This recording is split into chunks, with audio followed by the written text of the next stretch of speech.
All right. We're going to talk about the rules for exponents and how they apply to rational exponents. And it says here, the rules for exponents can be shown to hold for rational exponents as long as the corresponding roots are defined. So rational exponents are about roots. How do rational exponents indicate roots? We're going to find that out in this slide and the next slide. We begin by defining the rational exponent 1 over n. So a to the 1 over n is defined to be the nth root of a. So there we go. It's a root, as long as the nth root of a is defined. So if you can find the nth root of a as a real number, then a to the 1 over n is that number. Why would we do that, you might ask? Well, suppose we want to write, say, the cube root of 5 as a power of 5. So cube root of 5 is 5 to the r for some r. And then we want the rules for exponents to hold. So then 5 to the r cubed, power to power, exponent should multiply, be 5 to the 3r. And when you cube the cube root of 5, so I'm cubing 5 to the r, I'm supposed to get 5 back, which is 5 to the 1. And these two things are only going to be equal if the exponents are equal. So 3r would have to be 1. And 3r is 1 only when r is 1/3.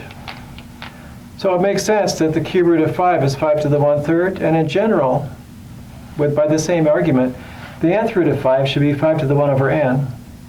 And the 5's not important. The nth root of a ought to be a to the 1 over n. So that's the idea. And it's just so the rules for exponents continue to work. Because we're defining exponents, but we don't want the rules to fail. So for the rules to work, the a to the 1 over n should be the nth root of a. Fine, so now that we know that, we can just use it. So 9 to the 1/2 is the square root of 9, which is 3. Minus 9 to the 1/2 is minus the square root of 9, which is minus 3. So we do exponents before you add and subtract. And so minus 9 to the 1/2 is 9 to the 1/2 and its opposite sign. On the other hand, if we put parentheses around the minus 9, that's going to be the square root of minus 9. And that's not a real number.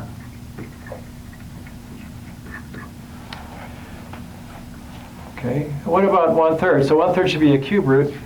That's a cube root of 125. 5 cubed is 125, so that's 5. That's minus the cube root of 125. So minus 5. And now I've got the minus sign in the parentheses. So that's the cube root of minus 125. So we need something cubed that becomes minus 125. There's nothing squared that makes minus 9.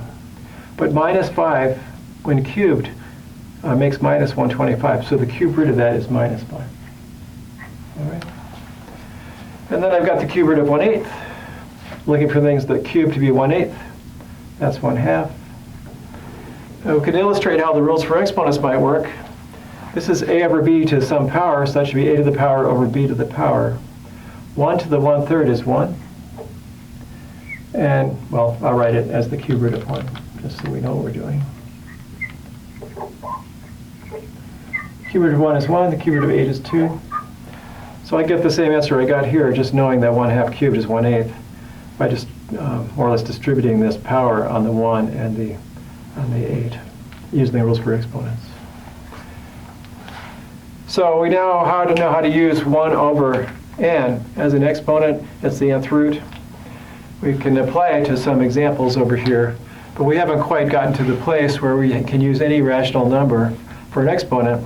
So let's proceed down that road and see if we can't create a process for using rational numbers to represent radical expressions. And here we go.